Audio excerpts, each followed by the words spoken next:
పవన్ కళ్యాణ్ నటించిన తన ఇటీవలి చిత్రం ఓజీ విజయంతో సుజీత్ ఆనందంలో ఉన్నాడు. ఈ చిత్రనిర్మాత ఇప్పుడు తన తదుపరి ప్రాజెక్ట్కి వెళ్లాడు.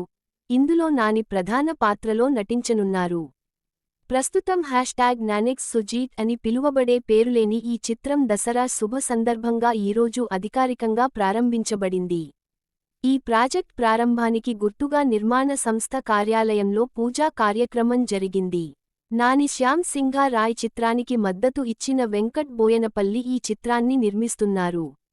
విక్టరీ వెంకటేష్ మొదటి షాట్కు క్లాప్బోర్డ్ ఇవ్వగా, నాని తండ్రి రాంబాబు ఘంటా కెమెరా స్విచ్ ఆన్ చేశారు. నానితో గతంలో పనిచేసిన దర్శకులు రాహుల్ సంకృత్యాన్, శ్రీకాంత్ ఓదెల, శౌర్యం మొదటి షాట్కు గౌరవ దర్శకత్వం వహించారు. నాని కెరీర్లోనే అత్యధిక బడ్జెట్తో రూపొందుతున్న చిత్రం ఇది. ఈ చిత్రం హై ఆక్టేన్ యాక్షన్, బలమైన భావోద్వేగాలు మరియు నాని ట్రేడ్మార్క్ హాస్యం కలగలిసి ఉంటుందని భావిస్తున్నారు.